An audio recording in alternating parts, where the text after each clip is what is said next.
we would like to welcome you at the first day of the Abu Dhabi International Book Fair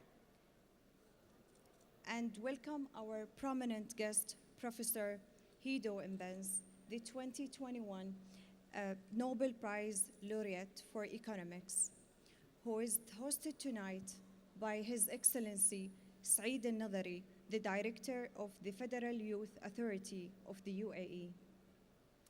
Allow me in this occasion to pay tribute to the late Sheikh Khalifa bin Zayed Al Nahyan, who led the empowerment chapter in our country's history, building on its success story and securing our prominent position amongst world's leading countries. Today, we continue this journey under the wise leadership of His Highness Sheikh Mohammed bin Zayed Al Nahyan, the President of the UAE, and we are more than ever inspired to work together towards an even brighter future. Ladies and gentlemen, let's give the floor to His Excellency Saeed al-Nadhari, who will introduce Professor Imbianz. Your Excellency, the floor is yours.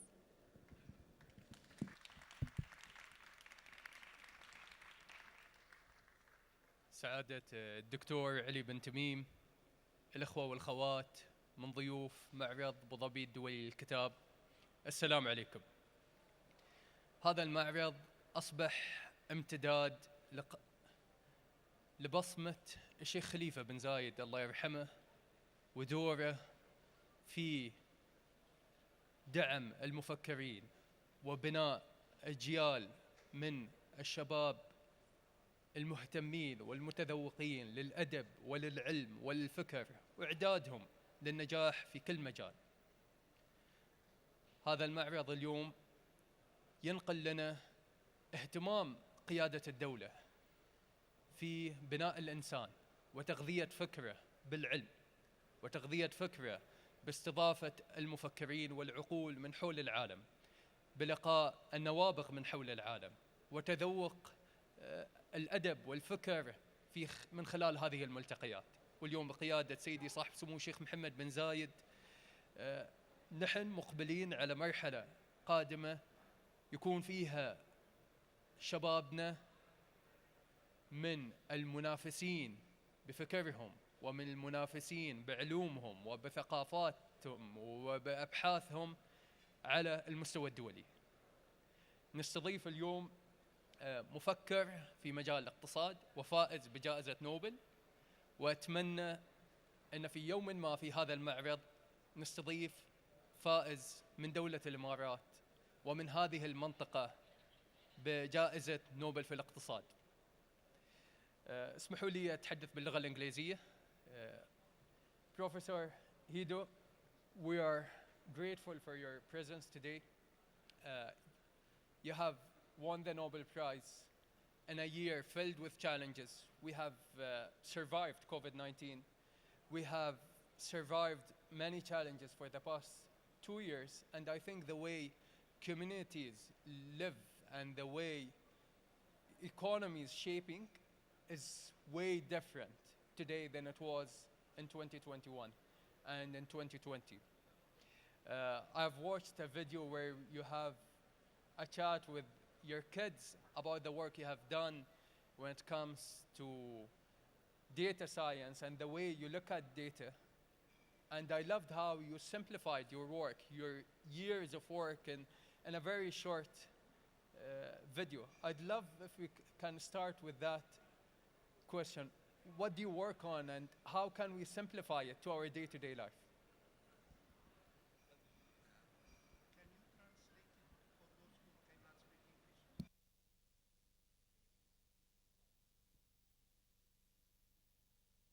Thank you. Thanks. So is this working?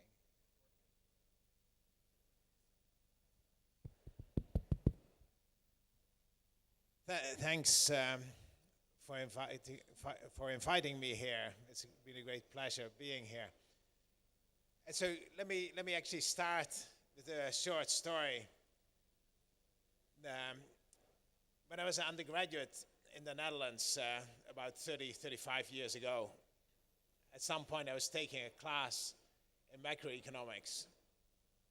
And so we were studying these really complicated models, kind of where you could use the cash to buy goods or bonds, and the government could invest money, they could change taxes, they could change interest rates. And kind of we studied this for the whole semester, and at the end of the semester I realized something. I actually had no idea what bonds were. I had no idea what that really was about. And so I knew what cash was. I had some cash. I knew what goods were. I could go to the store and buy a loaf of bread or a bar of chocolate. But I had no idea what bonds were. And they'd never explained it to me. And I'd never really asked. And if you think that was bad, actually it turned out that none of my classmates knew what bonds were either.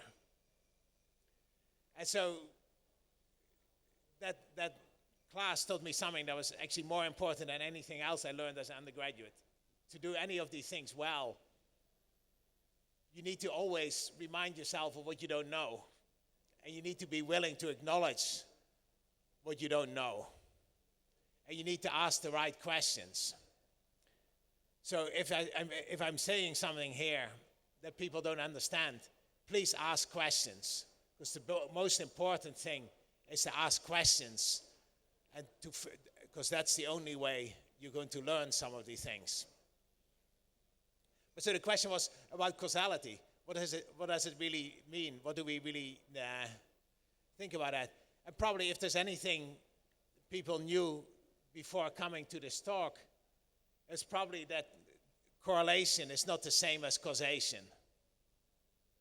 And there's lots of examples of that. There's lots of examples where we see a correlation that we don't think is causal. Every morning, we have chickens at home, and every morning the rooster crows, and then the sun comes up.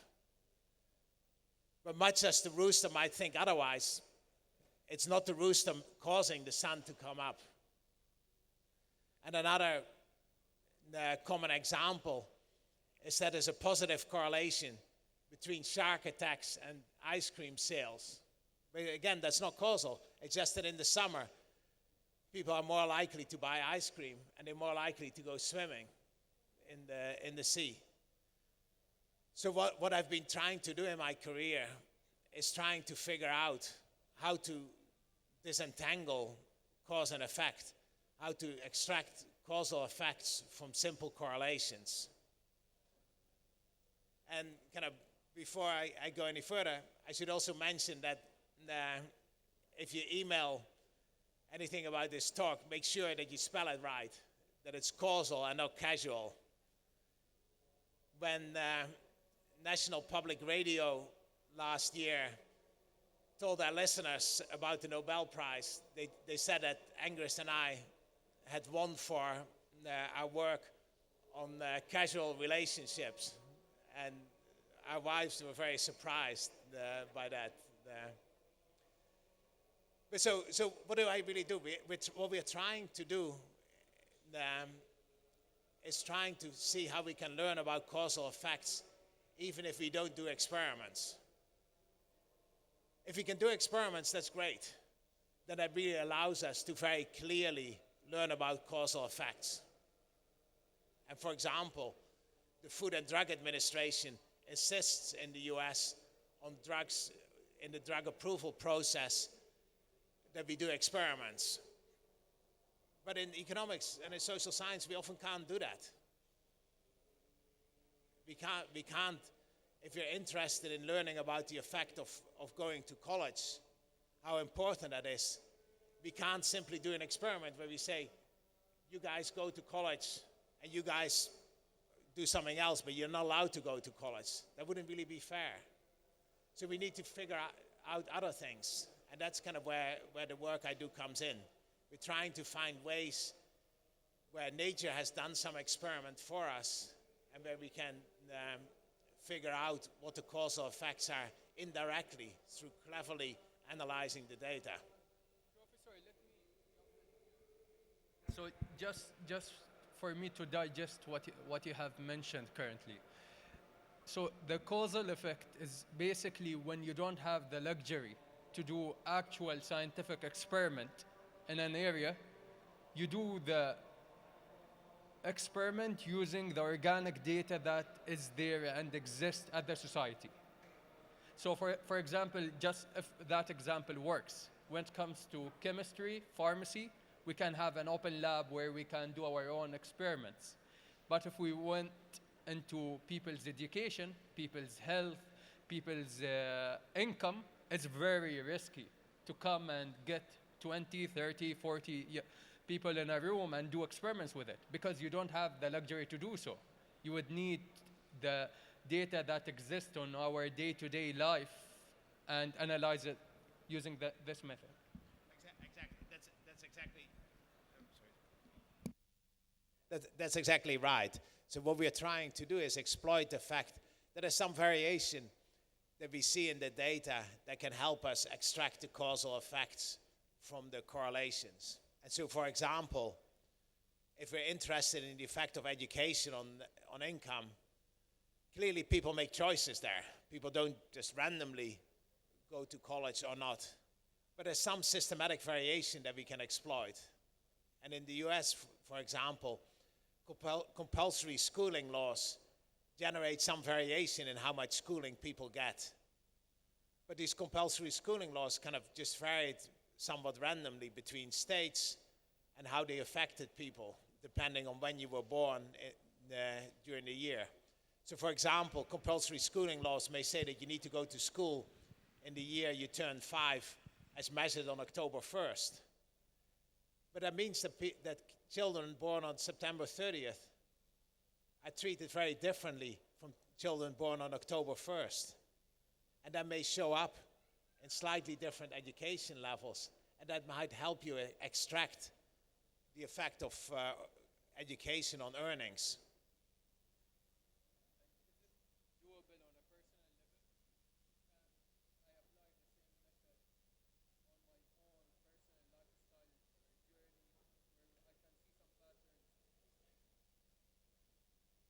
So yeah, so you can do these things in many cases. And so, for example, one thing that often happens is that there's rules in educational settings, that there's rules that have very sharp cutoff points. People may need to do a test to see if they get promoted to the next year or get held back for a year. And it may be that you need to score 50 or more on the test to get promoted. But clearly the children who score just below 50 are likely to be very similar to the children who score just above 50. And so we can use it again there to figure out what the effect of promoting these kids or of holding them back is. And so in the end, there are many examples, there are many cases where nature essentially does these experiments for us and where we don't have to do a regular clinical randomized experiment of the type to do in medicine, but we can still extract credible causal effects from the data. Professor, I have looked at your study. You have studied lottery winners in a way that turned out to be a model of economy and how it affects the behaviors of those winners. بروفيسور درس مجموعة من الفائزين بالسحوبات واليا نصيب وشاف أثر هذه الجوائز على سلوكياتهم الاقتصادية وعلى حياتهم خلال السنوات اللي مضت. We would love if we can hear more about that study and your conclusion and your... So in that study, we were at some level interested in what the effect would be of having a universal basic income. And that's, of course, an idea that's been around a long time. It came up again in the 2020 presidential election in the US, where Andrew Yang has expressed support for a universal basic income. But it goes back a long way. Thomas Paine was in favor of it. Martin Luther King was a strong advocate for a universal basic income. But the question always is, if you give people a basic income, if you give people a check every week without them having to work for it, would they still show up for work? Would they still have have reasons to go look for work. And so figuring out what would happen isn't so easy. One thing that economists had done was look at people who got inheritances. But that's not quite the same as an experiment, because people would be coming from rich families, and they might be different in other ways. Sometimes people have looked at spousal income, and again, that doesn't depend on how much I work, but it's again not random. And so what we did in this study was look at people who played the lottery. Of course, the lottery is completely random. That works really well, and the way the lottery was set up actually made it work even better. Because if you win $300,000 in the lottery in Massachusetts at the time where we looked, you don't get a check for $300,000. You get a check for $15,000 every year for 20 years. So it's very much like having a universal basic income where you guarantee these people a check every year, irrespective of whether they work or how much they work. And so when we looked at that, we found that it did make some difference. People ended up working a little less if they were already making a fair amount of money, or sometimes they retired a little earlier. But it didn't really have much of an effect. And very interestingly, people who were not working before actually ended up working a little bit more. So it may have helped them kind of get their feet under them, have the ability, have the space to explore new opportunities. And so it actually helped them do better in the labor market later than they would have done otherwise. And so that's the kind of example where you can exploit the fact that someone else is doing the experiment for you. And of course, it would have been an incredibly expensive experiment for us to do. It would have costed on the order of $140 million. And obviously, that was not in my research budget, even not then and not even now. And so, but the lottery was doing this for us automatically. And so collecting these data allowed us to help policymakers really figure out what the effects would be of a universal basic income in a way that they couldn't really do before. And if you look at how professors have applied this method when it comes to analyzing and studying people's behavior to economy, we as government employees, we can somehow apply it in every single sector. Because most of these government entities have access to open data, like traffic behaviors, market behaviors, consumer behaviors, and even users' behaviors when it comes to digital platforms and so on. If we apply this method to look at the data and then the impact it had on their daily life, their daily lifestyle, on their behavior, we have a huge treasure to explore. And I wanted to know a bit more about your work with commercial companies, with governments. I heard that you had a project with Amazon. Yeah, thanks for that question. It's sort of clear that nowadays we have so many data that we can look at a lot more questions and social problems than we did before. If you actually go back a long time, one of the earliest examples of one of these natural experiments is really the work by John Snow, who was looking at the cholera epidemic in London in the 1850s. And he kind of painstakingly collected all these data on exactly where the cholera cases occurred. And that allowed him to figure out that it was really contaminated water that was causing the cholera epidemic. He found that it was one particular neighborhood had a lot of cholera cases, and they were using a public water pump on Broad Street that was drawing its water from very downstream in the Thames, where the water was very contaminated with human waste. Now, he had to do that all by hand.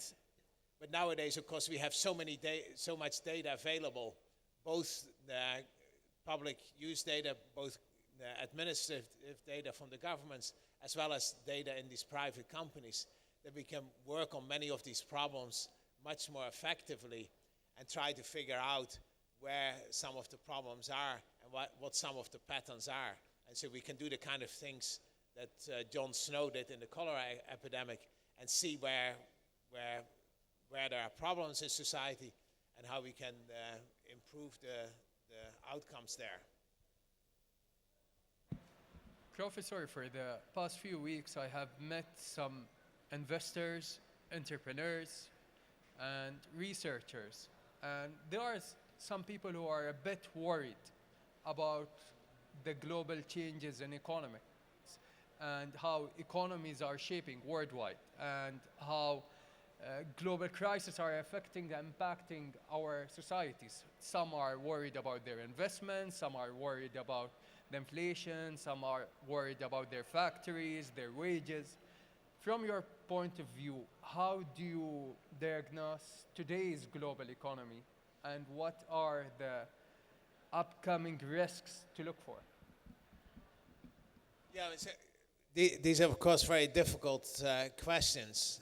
I think we've seen in the last couple of years that global supply chains have just become so complex and so intricate that small changes can very easily disrupt things. We saw that when the ship got stuck in the Suez Canal and that it reverberated around the world. And we've seen that during the pandemic where car manufacturers couldn't get all the supplies they needed, and again things reverberated around the whole world. And now with the war in Ukraine, things are maybe getting even worse there. I think in terms of inflation, I hope that the US will be able to get things under control, and I'm fairly optimistic there. But clearly there's a lot of things happening at the moment where it's very uncertain where the world economy is going.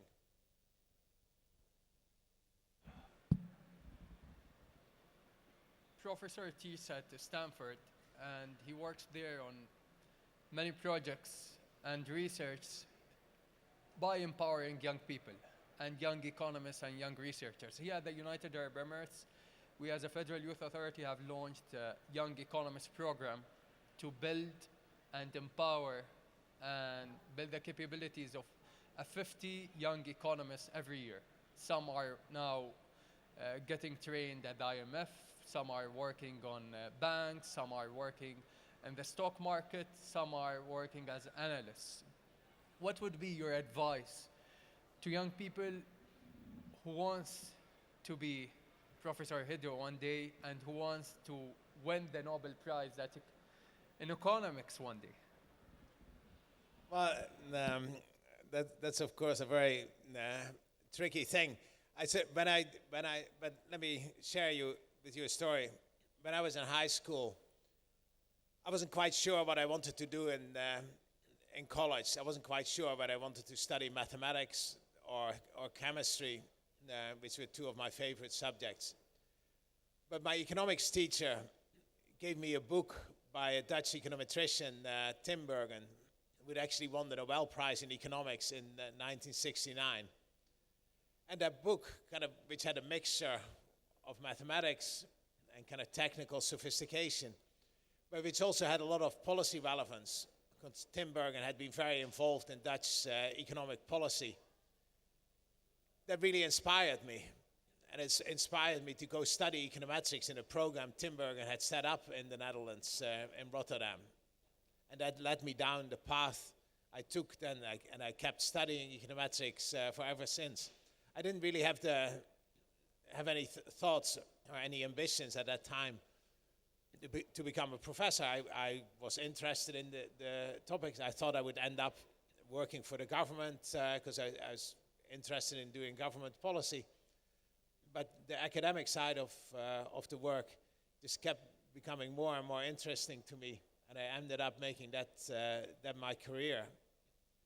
And so what I think is really important is to have role models to kind of see that there is a path possible for becoming a professor, for becoming involved in government policy, and for doing better, improving things in society. I think, Professor, you'll have some tips on what time does the Nobel Prize organization call the winner, because you have missed one call and you got the second call, I think, 2 a.m. Yeah, so that was a very memorable day, of course, for me. The way things work there is you get actually no warning whatsoever. It's just when they have their meeting in the morning in Stockholm. So living in California, that's 9 hours later. They then called me at 2 in the morning, and as you mentioned, I missed the first call, but luckily I did get the second call, and then after that things very quickly got out of control, where Stanford sent some people around to take some pictures, to help with the media, to take some videos. You mentioned the video with the kids, which was really one of the highlights of that day or of the whole year for me. But they had the kids interview me about my work and ask me what it was all about. And so that was just an amazing experience, really, to do that and kind of see have that all happen to you. But it did come as a big surprise. Often it happens very late in people's career, so I was very incredibly fortunate to have it happen at this stage, when all 3 of my kids were still at home and able to share that with me. And I'm sure that came as a reward to years of hard work. And in our region, we have many of these hard workers, ambitious, young Arabs who believe that one day they may get that call, or they may get these kind of awards for what they have done, and it's possible. I think what we have learned from the United Arab Emirates, a lesson learned for every single person who lives at this land, that impossible is possible. And there are hundreds of ways to make it possible here at the United Arab Emirates. Professor, we sit at the middle of a book fair, and would love to hear about your book recommendations. If you have some recommendations to share, some books to look at or to buy. So when I was in high school and learning English, I was a big fan of 2 writers. Ernest Hemingway was a favorite of mine, as well as V.S. Naipaul, who wrote extensively about the travel and novels set in Africa and India. And so those were writers I greatly admire. I've not had the time yet to read the books of the latest Nobel laureate in literature, but I hope to do so before I go there in December to Stockholm, where I hope to have a chance to actually meet him. Before I open the floor to the audience to have some, do you have a presentation to share? Or did you cover it mostly? Yeah, I covered a lot of the things. بشكل مختصر الله يحفظكم، نشكركم مرة ثانية على حضوركم. إذا حد من الحضور عنده سؤال للبروفيسور، نحن نعتقد جزء كبير من العلوم اللي تطرق لها والعمل اللي بذله خلال السنوات اللي مضت يتناسب مع طبيعة مجتمعاتنا وفهم سلوكيات أفراد هذا المجتمع، سواء من خلال البحث العلمي أو من خلال السلوكيات اليومية بما يتعلق بالاقتصاد والمستهلك بشكل عام، وبما يتعلق بالحكومات ودورها في وضع السياسات الاقتصادية. فإذا حد حاب يسأل أي سؤال, it could be in Arabic or English and I'll translate for sure. Thank you for the very interesting discussion and explaining. I love the thing about the rooster crowing in the morning and then the sunrises. I always thought that was true, so I won't now. The thing I wanted to ask was, what about causality in identical twins? So the question is about causality in twins. And so people have studied twins in many cases to look at causal effects, to try to distinguish between nature and nurture. Because clearly, if we just compare children having more education with children having less education, we're worried that that's reflecting choices and differences between the children that would have shown up in their outcomes, in their earnings, irrespective of how much education they're getting. And there's a lot of evidence of that. And so there's a lot of evidence that the children, that people who get more education would have had better jobs, would have had higher earnings, even if they'd not had more education. So separating those two out is very important for a lot of government policies, for whether we should encourage more education. And so one of the things people have tried to do is to look at siblings and in particular look at twins. There's actually one of my co-authors, Alan Kruger, at some point collected data by going to a twins festival in the United States. There's a festival every year in a place called Twinsburg, Pennsylvania, where they encourage twins to go and celebrate their being twins. And so what they did there is they surveyed a lot of the people there, and they looked at twins who obviously all grew up in the same families, who had very similar experiences, but then some of them still got very different levels of education. And they used that to tease apart the correlation and causation there and try to figure out what the causal effect of education was.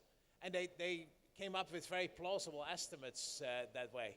And so that was one of these very clever natural experiment type strategies where you try to get rid of the spurious correlation and get directly at the causal effects. And so what they found was that education did really help. If you look at these twins, where one twin goes to college and the other one doesn't, the twin who does go to college is likely to end up having a better job and earning more than the twin who had exactly the same genetic composition but didn't go to college.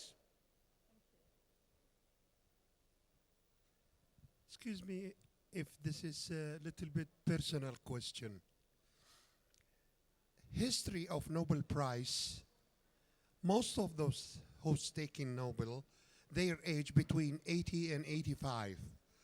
So when I look at you, you are a young man, about 45 maximum.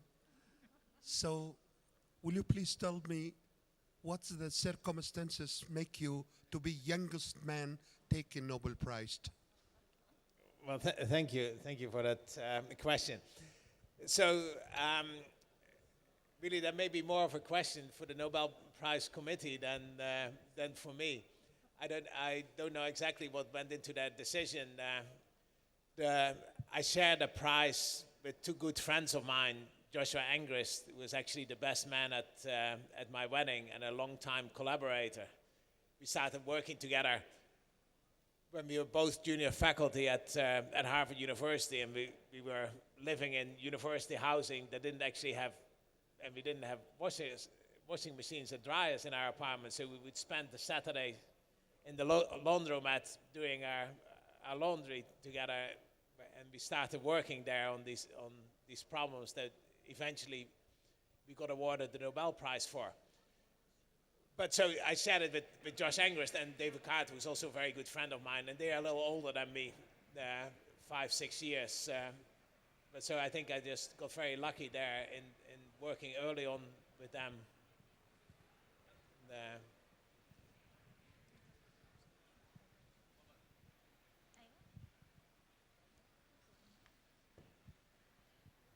حسناء الجريس صحفية من الأهرام العربي.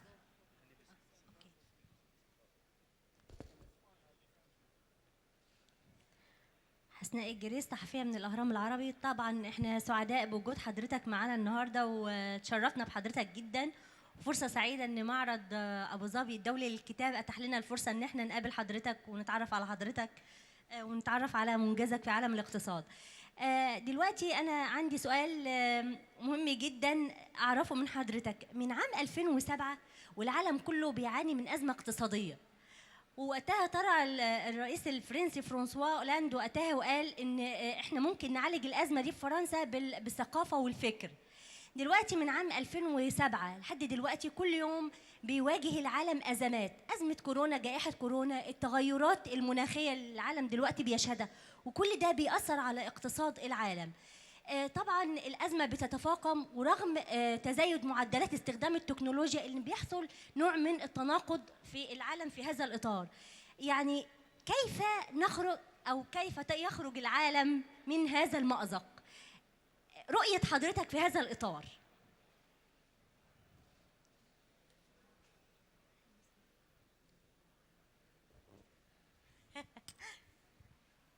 Thank you for the question. That's of course a very complicated set of questions, and I think the big challenge is that we need to find ways of cooperating better than we've done in parts of the pandemic and in parts of the challenges with climate. And I don't quite know why it has been so much more difficult this time in the pandemic to come to agreements on how to deal with the challenges. When I was a child in the Netherlands in the early 70s, there was also concern about vaccines for polio, but in those days, in Dutch society, we were able to come together and figure out how to make sure that everybody came together and in the fight against polio. And it seems to have become a much bigger challenge these days with COVID. But I think we somehow have to find a way of dealing with these problems together, because these are too big for any one country or for any one person to deal with. And in particular, climate change, of course, is the defining problem of our generation, and we need to deal with that together.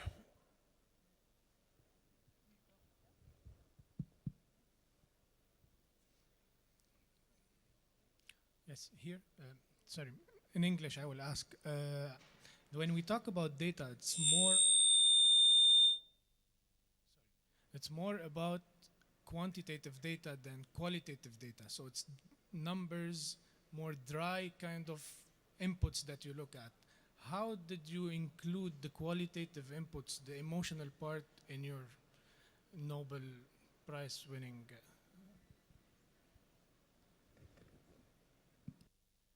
So the question is about whether we also take into account qualitative aspects of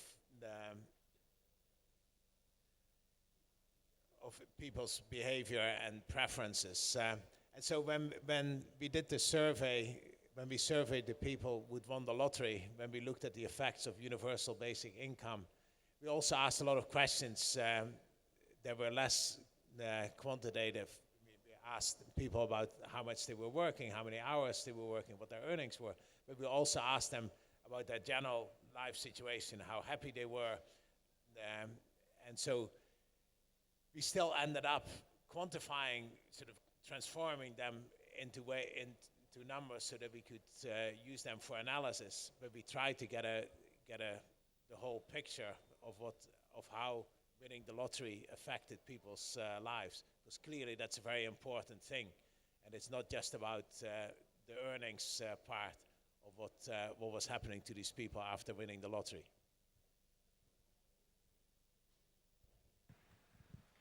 حجيبة ماء العينين، المصدر ميديا من المغرب. فقط أريد بالنسبة لمسألة جائحة كورونا، كثرة الإشاعات بشكل كبير، وفي إشاعات اللي هي طبعا كثير غير صحيحة، وظهرت نظرية المؤامرة سواء بالنسبة للأشخاص سواء بالنسبة للدول. إلى أي حد ممكن الإشاعة أو نظرية المؤامرة اللي هي بتحضر دائما خصوصا فيما يتعلق بجائحة كورونا، إلى أي حد تؤثر على الاقتصاد العالمي؟ شكرا.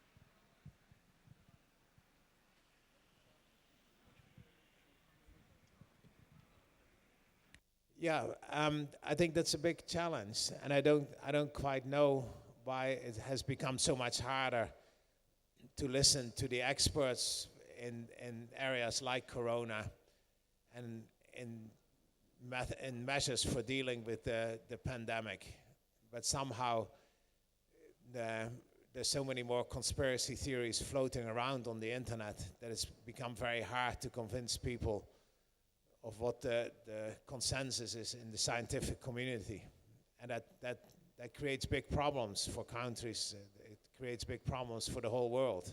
And we have to find ways of getting the message out more consistently and more clearly.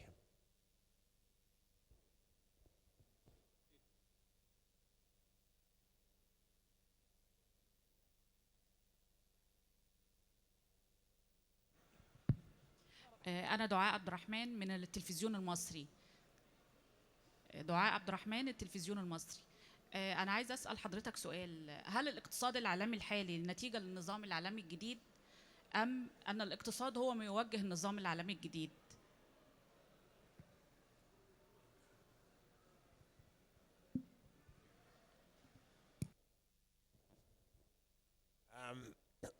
So there, I don't really know whether whether there's a global economic order that controls the economy. I don't think there is.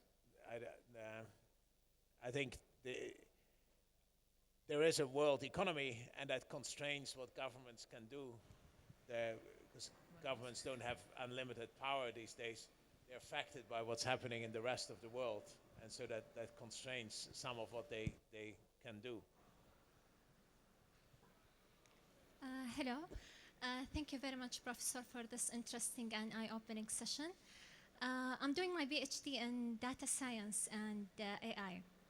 And my question is about transferability of data and knowledge when it comes to having or using this like knowledge or experimental results from one community or one culture to the other culture.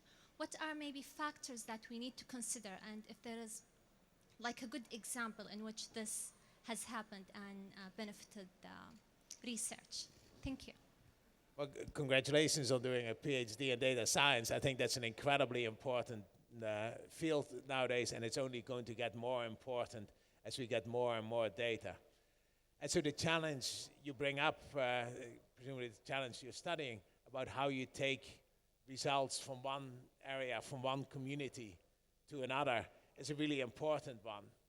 And so, of course, in medicine, even in medicine, like in drug trials, that can be a problem. But there, we often think that what we try out on one community or for one set of individuals will probably still work for another set of individuals.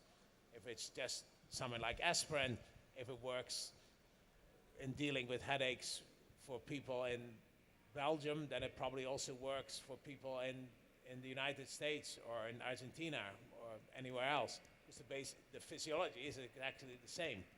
But for social programs, they can be very different. If we find that more education helps, or early childhood intervention programs help in England, they may not help in the US because they may be quite different there. And so we need to, in order to be able to take the results from one community to another community, we have to study both what the differences are in the communities, and we have to study what the content is of the programs and break them down into components that have the same effect in different communities. And we have to figure out really what makes them different in one community from the other. And that's in fact what you see in a lot of the economic experiments that are being done these days, that they try them out in a number of different communities to make sure that they understand where the variation between the communities is coming from. But that's something where there's still much more work that needs to be done in order to be confident that the results we use really are useful for policymakers in informing their policy decisions.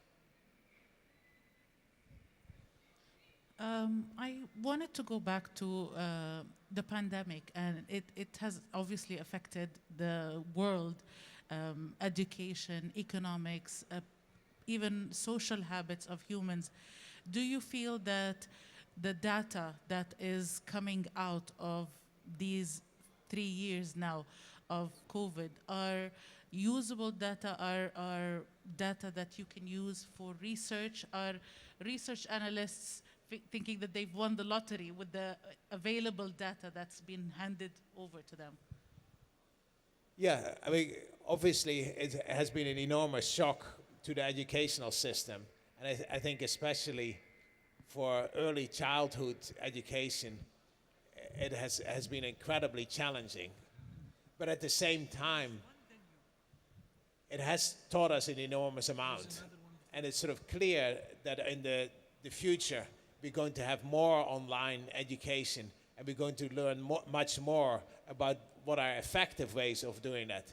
Even before the pandemic, there were already a number of universities, a number of companies that were trying to figure out how to make online education work.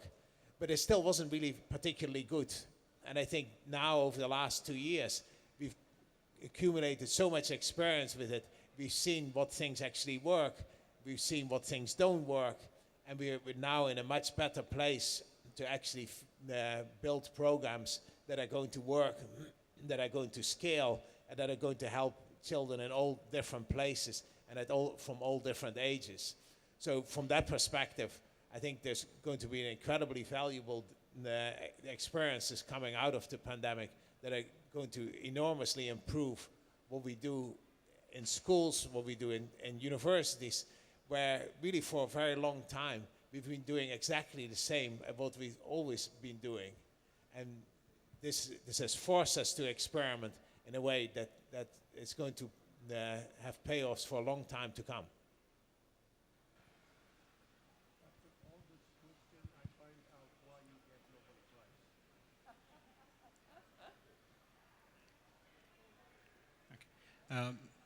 Thank you very much for the lecture. I have two questions. One is, I mean, what we call credibility revolution, or the causality, the improvement in causality. In my understanding, it has worked very well in microeconomics, micro studies, compared to macro studies. Why is that? And the second is your recent work with your partner is in machine learning. So how do you see, or how do you perceive machine learning, and what will bring to economics in general and to empirical work? Thank you very much. Well, thank you for those two questions. So about the first part, that in macroeconomics, it clearly is much more challenging. It's even more challenging than in microeconomics to tease apart the cause and effect. And so that's always been the case. And I think there's still much more work to be done. But there are parts of macroeconomics where we can now also use these methods. For example, traditionally, when researchers looked at the effect of monetary policy at central bank changes, they would use very traditional methods that would essentially look at the correlation between interest rates and outcomes. But it's been some work that exploited very cleverly the fact that sometimes the Federal Reserve doesn't really have decisions to make because everybody knows they're going to be changing interest rates. And other times, it's not really clear what they're going to do. And when they go into the meeting, it's really a coin toss whether they're going to increase interest rates or leave them the same. And those are really very valuable experiences to figure out what the effect of what the Federal Reserve is doing on the economy.